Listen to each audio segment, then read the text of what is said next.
Assalamualaikum warahmatullahi wabarakatuh. Nama saya Muhammad Fahri Zaki. Di sini saya akan mempresentasikan tentang sejarah Islamisasi Nusantara. Yang pertama, pendahuluan. Islamisasi Nusantara merupakan proses panjang yang berlangsung sejak abad ke-7 hingga 16 Masehi.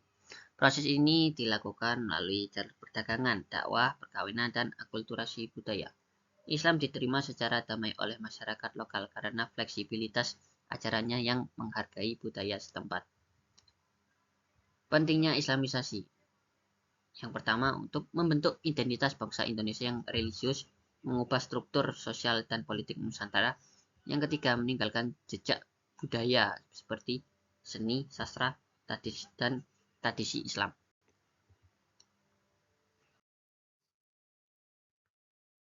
Berikutnya, latar belakang. Lokasi strategis Nusantara.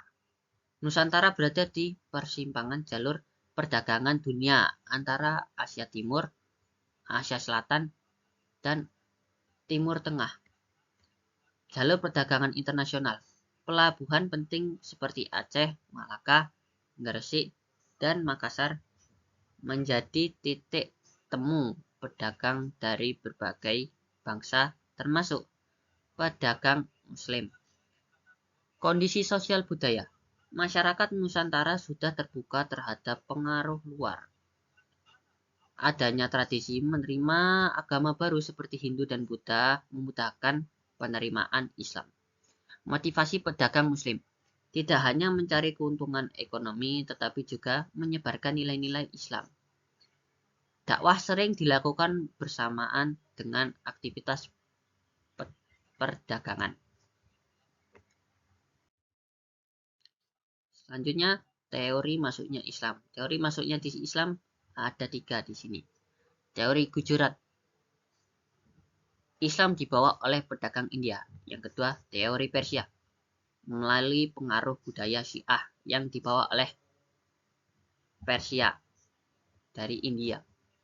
Yang ketiga, teori Arab.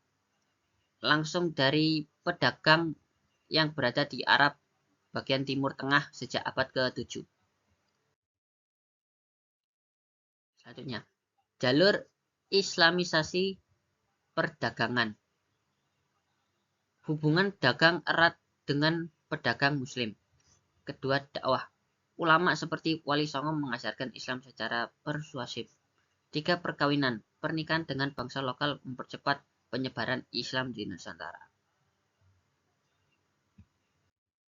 Selanjutnya, peran pedagang dalam Islamisasi di Nusantara.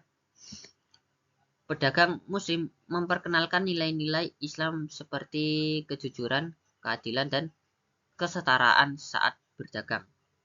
Kepercayaan masyarakat terhadap pedagang Muslim memudahkan mereka menerima Islam. Pelabuhan besar seperti Aceh, Malaka, Gresik, dan Makassar menjadi pusat komunitas Muslim di Nusantara. Berikutnya, peran ulama dan Wali Songo. Ulama adalah tokoh penting dalam menyebarkan Islam melalui dakwah, pendidikan, dan pembinaan umat. Mereka mendirikan pesantren sebagai pusat pengajaran Islam yang mendidik generasi penerus bangsa.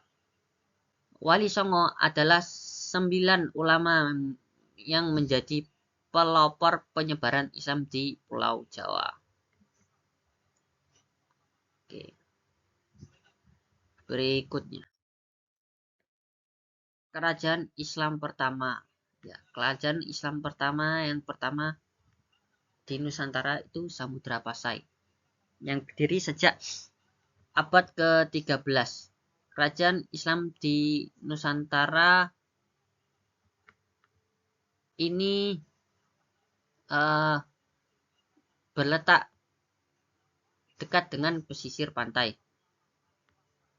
Dan mulai dari situ Islam mulai menyebar dan juga menjadi pusat perdagangan dan dakwah Islam di Sumatera juga. Oke. Yang berikutnya, kerajaan Islam lainnya. Kerajaan Islam lainnya di Nusantara ada Malaka sebagai pusat perdagangan Asia Tenggara. Nah, yang kedua ada Kesultanan Demak, kerajaan Islam pertama di Jawa. Yang ketiga ada Kesultanan Aceh, pemimpin politik dan dakwah di Sumatera. Oke.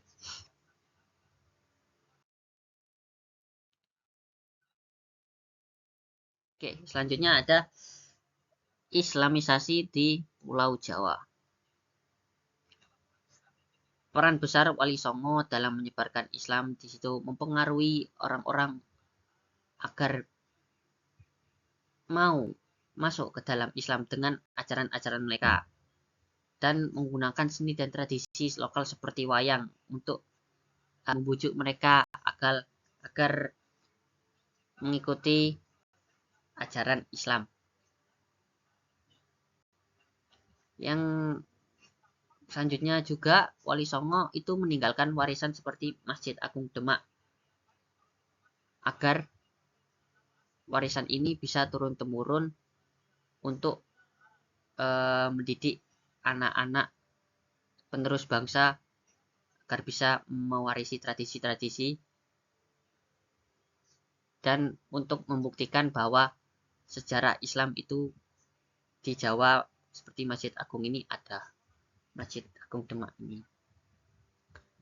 Yang selanjutnya Islamisasi di Sumatera dan Aceh. Aceh dikenal sebagai Serambi Mekah dan juga pusat penyebaran Islam di Sumatera dan Asia Tenggara. Ya, jadi Aceh ini punya julukan Serambi Mekah dan menyebarkan Islam melalui Sumatera dan Asia Tenggara.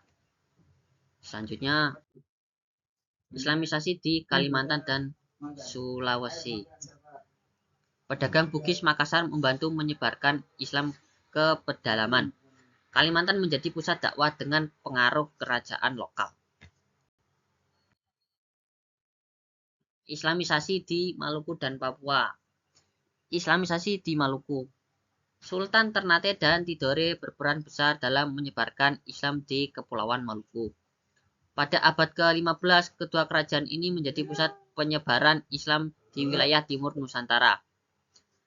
Pengaruh Islam diperkuat oleh hubungan perdagangan dengan pedagang Muslim dari Asia Tenggara dan Timur Tengah. Tantangan di Papua. Papua lebih sulit dijangkau oleh misi dakwah Islam karena kondisi geografis yang terisolasi. Penyebaran Islam di Papua berlangsung lebih lambat dibandingkan dengan wilayah lainnya di Nusantara. Meskipun demikian, pengaruh Islam mulai terasa di beberapa wilayah pesisir melalui interaksi dengan pedagang dan pemukiman Muslim. Oke. Selanjutnya, dampak sosial. Peningkatan pendidikan. Pesantren menjadi pusat pendidikan agama dan ilmu pengetahuan. Peningkatan kualitas sumber daya manusia terutama di kalangan masyarakat Muslim. Perubahan struktur sosial. Islam memperkenalkan konsep kesetaraan dan persaudaraan antar umat. Sistem kasta yang ada di beberapa daerah mulai berkurang pengaruhnya. Pembentukan komunitas Muslim. Munculnya komunitas Muslim di pelabuhan dan daerah-daerah lain. Islam memberikan identitas baru bagi masyarakat yang bergabung dalam agama ini. Oke, selanjutnya, dampak politik. Yang pertama dari dampak politik ada pendirian kerajaan Islam. Berdirinya kerajaan-kerajaan Islam seperti Samudra Pasai, Malaka, Demak, dan Aceh memerintah dengan sistem pemerintahan berdasarkan hukum Islam. Perubahan struktur kekuasaan. Pengaruh Islam mengubah tatanan sosial dan politik dengan menerapkan hukum syariat di beberapa kerajaan.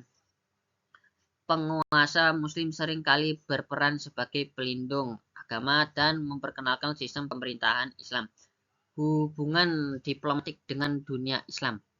kerajaan-kerajaan Islam di Nusantara membangun hubungan diplomatik dengan kekhalifahan Islam seperti Kesultanan Ottoman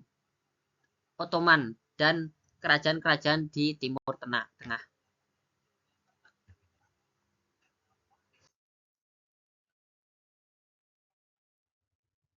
Dampak budaya, akulturasi seni dan arsitektur. Masjid seperti Masjid Agung Demak dan Masjid Raya Baitur Rahman menunjukkan pengaruh arsitektur Islam di Nusantara. Seni Islam seperti kaligrafi, ukiran, dan dekorasi masjid berbaur dengan seni lokal. Penyebaran sastra Islam. Tumbuhnya sastra Islam seperti hikayat dan syair yang banyak diadaptasi oleh masyarakat lokal. Pengaruh sastra ini mendalam dalam kehidupan sehari-hari dan tradisi lisan masyarakat Nusantara. Perubahan tradisi dan adat istiadat. Banyak ucapan dan tradisi lokal yang dipengaruhi oleh ajaran Islam seperti selamatan, grebek maulid, dan sekaten.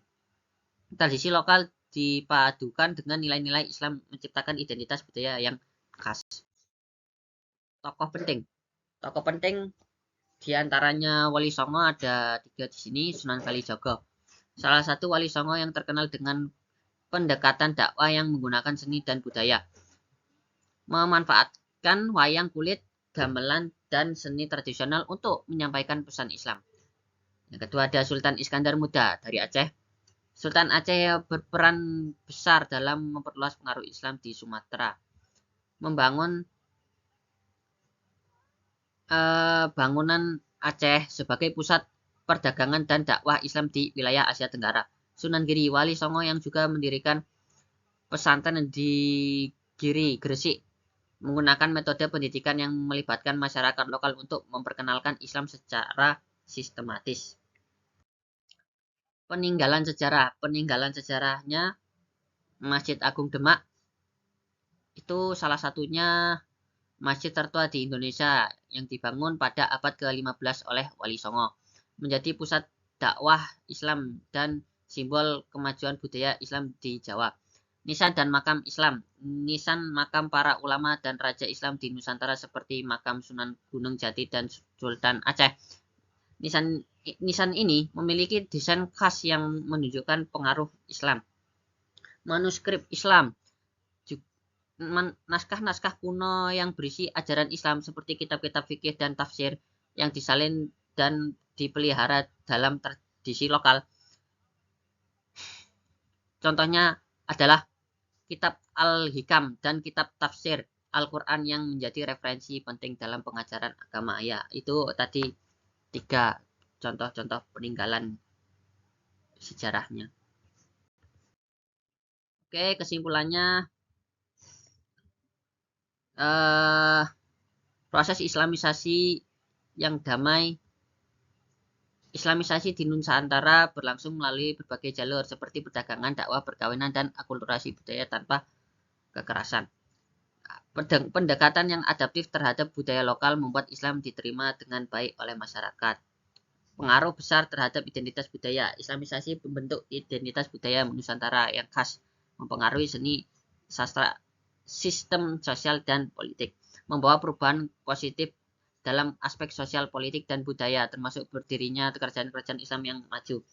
Warisan sejarah yang terjaga. Peninggalan sejarah seperti masjid, makam, dan manuskrip menjadi bukti kuat dari proses islamisasi dan peran Islam dalam membentuk peradaban Nusantara. Cukup sekian presentasi dari saya. Mohon maaf jika ada salah kata dan kayak ada yang kurang enak untuk dipresentasikan. Cukup sekian. Terima kasih. Wassalamualaikum warahmatullahi wabarakatuh.